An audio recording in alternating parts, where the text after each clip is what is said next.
What is going on, FA Nation? John Impemba here with Howard Bender. Welcome into the Fantasy Alarm NFL Betting Playbook Week 13 edition, Bender. We are watching the Black Friday game, the Bears and Eagles. We had a great Thanksgiving slate of games, and now we turn our attention to the Sunday slate of action here.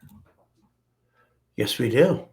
Yes, we do. I'm sweating this this Black Friday game because I took the Eagles in Survivor. So if I seem a little distracted, well, it's because they're currently losing 7-0 right now, and I know it's a very long game, but nevertheless, yeah, you know what? Great for prop betting over the for the games. I had the Packers +3, but I did not hit. I had Kansas City and I had Baltimore. Man, I got to tell you, man, I don't know what's going on with Lamar Jackson, but that is not good business at all. So I am very happy to just turn my attention all the way over to Sunday. If you read the Thanksgiving DFS coach, Bender, I had Lamar as the fade. I know you had him as the fade. I'm just talking about the game bet. I'm not talking about anything else related to it. No, I hear you. All right, let's get into our picks here. Again, week 13. You can follow all of our bets over at the expert pick section, where we are currently up 97.29 units on the NFL season. Every pick is tracked in the expert pick tracker that you guys can find as part of the All Pro package. Of course, we have our Black Friday deal going on, 50% off there at fantasyalarm.com/Black Friday. Promo code BF50 will save you 50% off again for the entire 2026 calendar year. It's $19.99 a month for the year. It's a great deal. Take advantage of it. Bender, your first pick here. Juwan Johnson over 47.5 receiving yards. Saints get the Dolphins. Saints get the Dolphins. Dolphins struggle in coverage against the tight end. I mean, Dolphins kind of struggle against coverage for everybody, but you know, we've seen Juwan Johnson. He's got the high snap share. You know, I'm not worried about, like, the only reason I took him as the receiving yards prop here and didn't play around with anything else is that, you know, the Saints are doing some weird stuff with Taysom Hill, especially inside the red zone. So, you know, this is just a matter of just straight coverage here with Miami struggling. I think they're giving up somewhere in the neighborhood of like 6 catches for like 70 yards per game to the tight end position. So Juwan Johnson, highest snap share of any of the tight ends who are out there, most targeted. He's actually got the second most targets on the team behind Chris Olave. So 47.5 seems very, very doable. Listen, I like it. You know, you and I don't coordinate picks. You send yours in, I have mine in here, and I have Tyler Show over 210.5 passing. There you go. So without coordinating our picks, we have some correlation here. Again, he's thrown for 243 and 282 in the last 2 weeks. You know, Miami, again, a defense that just struggles against everything in general here. But Miami is a home favorite coming out of the bye. So you assume, you know, that they're going to be ahead. You see the Saints have to throw the football. I like Tyler Show here. No Alvin Kamara this week. So, you know, maybe they lean a little bit less on the running game. And 210.5, it's just a low number. So I'll take the over on Tyler Show, 210.5. Your next pick here, you have TJ Hawkinson, 26.5 receiving yards. I'm seeing a little bit of a trend. You got another tight end pick for us, Bender. I'm all about the tight ends today, right? That's what I mean. Listen, so Max Brosman is going to be taking over as the quarterback for the Minnesota Vikings, and if we've ever learned anything about inexperienced young QBs taking over a team, they tend to really lay into the short, high percentage passing game. Coaches like calling those plays to kind of keep them going. Seattle Seahawks have been struggling against the tight end tremendously ever since Julian Love, their safety, landed on IR. I mean, they're like one of the absolute worst at covering the tight end. They're giving up almost 80 yards per game to the position.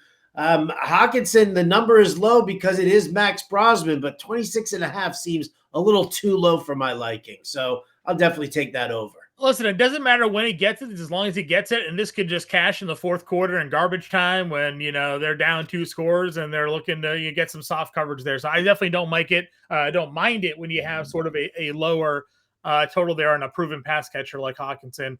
My next pick here, I'm going with Devon Achane over 72.5 rushing yards, just staying in that Saints-Dolphins game. Again, the one thing that the Dolphins have done consistently all season long has run the football. The Saints defense in general has struggled. Achane had 2 huge games before their bye week. I'm just going to assume they come out of the bye and they just hand the football off to Devon Achane here. We're going to go over the 72.5 rushing yards this week, Bender. Yeah, I was actually looking at his rushing and receiving yards props just because, Saints actually, I mean, believe it or not, the Saints do not let up a ton of rushing yards per game. They've definitely given up a lot of yards and a lot of points and a lot of games, but overall there, I'm looking for the exact number, 123.5 rushing yards per game. So it's not great, but it's also not the worst in the world. It's gotten a little worse. So I like it, man. I mean, listen, I was all in on Devon Achane coming in there. I do believe I actually made him my Fantasy Alarm Show hot to go player this week. I like it. Your next pick here, you got Colby Parkinson, anytime TD. If you guys have watched the DFS show, which hopefully you have, you've known that we've highlighted Colby Parkinson a few times as a DFS dart throw. I messaged you when I saw this like 2 weeks ago. This was probably a plus 2,200 first anytime TD. You got it at plus 450, right? Listen, I see it lower than that. Different odds on that now. So line has moved since you've bet it. So good for you on locking it in. You guys definitely got to use the prop finder over at fantasyalarm.com, because that actually is what helped me find Bet365 still had him at plus 450. I saw it. It was like plus 260 on BetMGM. It was plus 270 over on DraftKings when I looked. And so I said, all right, I mean, there's got to be better odds. I wasn't going to use it if I didn't find anything better. And there it was. The prop finder pointed out Bet365 had him at plus 450. Babooyah. I even threw a full unit on it. 3 straight games with a touchdown. He is the number 1 tight end with Tyler Higbee sitting on injured reserve, going up against Carolina, who not only ranks dead last in DVOA against the tight end, but they've also given up the most touchdowns to the tight end position on the season. So, I figure if it ain't broke, don't fix it. And Matthew Stafford will find his way into Colby Parkinson touchdown this week. Absolutely love it. If you want this for the first touchdown, even now it's like plus 1,100. So you can get yourself a nice little bet there. My final prop here, we're going with Travis Etienne, anytime touchdown. Again, like this matchup for Jacksonville against Tennessee, Etienne's rushing touchdowns in 3 straight games. He is the lead back in that offense. It should be a spot where Jacksonville is moving the ball down the field against Tennessee here. And when they get in the red zone, it seems like Liam Cohen just doesn't trust Trevor Lawrence not to screw it up. So they're just running the football at this point, and Etienne has been finding the end zone. So give me Etienne at even money on the anytime score this week. Love it. Absolutely love it. I was actually looking at his rushing yards prop for this matchup here. So go Jags. Maybe I should have taken them in Survivor instead of the Eagles. Your first bet of the week. You have the Cardinals plus 3.5, and you bought the hook here, Howard. I did buy the hook. I just, listen, I mean, it was at plus 3, and I just, travel across country. I mean, listen, I don't have a whole lot of confidence in Tampa Bay, just given the fact that, it's probably going to be Teddy Bridgewater under center. It might be Baker Mayfield. Baker did practice today. Was the most Oh, did he? Look at that. He did. But I mean, what kind of shape can that arm be in? Exactly. So I think that the Cardinals keep it close. Jacoby Brissett's just chucking the ball all over the field. They might have Marvin Harrison Jr. back as well. Yeah. And I'll tell you what, this Tampa secondary, not strong. Not strong at all. Their cover corners have definitely been weak. So I look at this one here and I say, maybe the Cardinals don't win this one here, but if I'm going to get this, because it's been sitting at 3 for a while, if I'm going to get this extra hook here, I might as well make it. I think it brought it up to minus 135 when I bet it. Yeah, listen, I like it. And again, Baker might start, but it was an AC joint sprain or something like shoulder sprain. One bad throw and he is done. And we saw how bad Teddy Bridgewater looked last week. So, I have a lot of confidence in Brissett out there. Threw 49 times last week after throwing 57 times the week before that. They ruled out Trey Benson. So they're just going to be throwing a lot. You can't run against Tampa Bay either. So good stuff there, Brissett. My first pick here, I'm going to go with 49ers Browns under 35.5 points. I don't know if you saw the weather report in this game, Bender. Oh, but I did. 30 plus mile an hour winds and rain screams under to me. So As much as I am a bullish on Shador Sanders, I don't think he gets it going in the elements and against this, even though 49ers defense hasn't been great. Cleveland's been good against the run. I don't know. It feels like a slop fest to me, so I'll just take the under and bet the weather in this game. You know what? I mean, the reason I didn't go with this game was because the week before, if you remember, I bet the weather in Buffalo. Yeah. And I took the under on Buffalo, Tampa Bay, and then all of a sudden the weather was completely fine. Everything was normal, and the next thing I knew, what was like 68 points scored in that game. So at least those two offenses are good. Like Cleveland's offense sucks, so even if the weather does improve, there's still a chance they don't score enough to hit the over. So help carry it. I got you. I just didn't want to bet the weather, but I totally understood. I was looking at it. Dolphins minus 5.5 here. Come on. A little bit of a theme here going in the Saints-Miami game. Miami at home, out of a bye. Not eliminated out of the playoff picture yet. I was stunned to see the NBC graphic last night or something like that. It was like in the hunt. And Miami was sitting there at like 4-7. I was like, all right. Like I guess they are. If the Bengals can still win the division, the Dolphins can eke in a wild card here. So they're 5.5. They're out of the bye. They're at home. It's a good spot. Yeah, and you just kind of look at it there, and you talk about the fact that they're just two really bad teams, or they have been really bad teams, Miami and New Orleans, right? And so when you kind of have that aspect of it, you look at it 5.5, and I think that a lot of people are going to look at this spread and be like, man, the Miami Dolphins aren't very good. Why are they giving 5.5? I'm totally taking the Saints. I think this will be a much closer game. No, I think Miami rolls on them a little bit this week. Yeah, I don't mind it. No Alvin Kamara, not that he's done much for the Saints, but again, you just take more and more playmakers potentially away, and what's left there in New Orleans. My next pick here, I'm going to rock the Steelers +3 here, Howard. Ooh. Why are the Buffalo Bills favorites in this game? Can you answer that question for me? What have we seen out of Buffalo to make me think that they deserve to be a road favorite against a division leader right now? They just got stomped against the Davis Mills-led Houston Texans. Granted, that was all defense, but Buffalo just ruled out both their left tackle and their right tackle. Steelers got a great pass rush. Their secondary is improving. Aaron Rodgers is active. That report just came through. No limitations, not going to be on the injury report. You're getting 3 points as a home underdog here for Pittsburgh. They might win this game outright. So, Brandon Cooks ain't going to go to Buffalo and be the savior here. So give me the Steelers +3.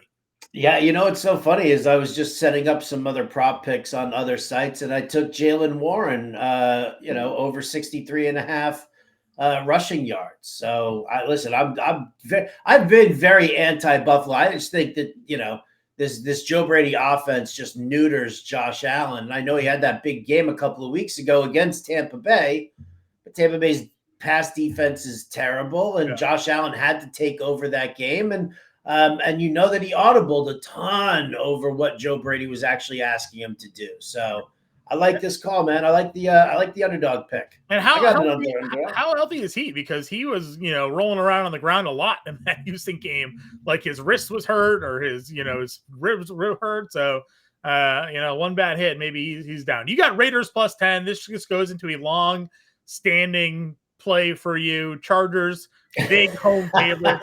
You know me so well. You go the other way. You know me so well. Years and years and years of investing in the Chargers as a home favorite by more than a touchdown has bitten me in the ass so many times. So many times. And I'll tell you what, right? I know that some people are going to be like, oh, well, the Raiders are absolutely dog water. And I get that. They totally are. The Chargers have been so up and down also. They did not look good the other week when they got stomped. Actually, was that Jacksonville who did that? Yeah, they're on the road, right? That's where they were playing. And so I think, everybody's just going to be – it's just I don't like laying double-digit points. And when it's a team like the Chargers that has traditionally blown it at home, I'm hoping for like a little backdoor cover here. Just a little garbage time touchdown, maybe to Trey Tucker that just bails me out. Yeah, they lost 35-6. They might not. I don't think they're going to have Ashton Genty in this game for the Raiders. So But 10 points is a lot in the NFL. So I'll give you that one there. My final play, we're going Vikings team total under 13.5. Again, Minnesota having to go on the road. JJ McCarthy. I got to stop you here just for a quick second. Genty's not even on the injury report. Oh, okay. He's good to go. Wasn't there a comment? All right, maybe scared the bejesus out of me for a brief second. I was like, wait a minute, what did he just say? All right, I swore I saw something that said like he was like week to week. Maybe that report was incorrect. I don't know, dude. Just come on. I had to correct you there because this ain't no comic book show. That's fair. Yeah, listen, happy to be corrected there. I thought I saw he was week to week. Maybe it was something different. All right, even better then. Raiders plus 10 with Genty. There you go. Yeah, no comic book is hilarious. Correct me, Howard. Correct me. That's fine. Vikings team total under 13.5 because you mentioned they got Max Brosmer as their quarterback here on the road against Seattle. They're big underdogs here. They're not scoring anyways. They weren't scoring with JJ McCarthy. This just doesn't feel like a spot where they're going to come out and be able to put up more than 2 touchdowns. They might score a couple of field goals. I toyed with really getting super aggressive and taking the under 7.5 total points for plus 350, but plus 350 for less than a touchdown didn't feel like good enough odds for me. So we'll just take the under 13.5 at minus 120 for this one. 3 field goals, man. 3 field goals. You don't want to mess with that. That's what I said. So we went the under 13.5 there. That's it. That's our picks. There it is. They're all in the bet tracker. They'll be in the bet tracker. You can check them out. All of our additional picks that we add in will be in there. Mark Lammy's picks are going to be in there. Iggy's going to be in there. So follow whichever you want. All the lines will be there. We can't control when the lines move, but these are the plays we have when we bet them. Get them now. Get them early. Marvin Harrison Jr. officially listed as questionable, by the way, as we had that there for this week with the Cardinals play.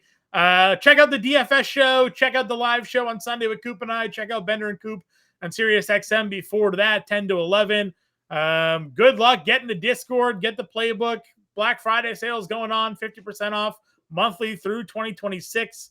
Promo code BF50. Fantasy.com/Black Friday. Bender, any final thoughts? I have no final thoughts here, man. Just enjoy it. It was a fun Thanksgiving. Hopefully Black Friday is good to me here. And if not, well, I'm going to obviously make it up here with a strong Sunday. I love it. Good luck, everybody. Let's go make some money.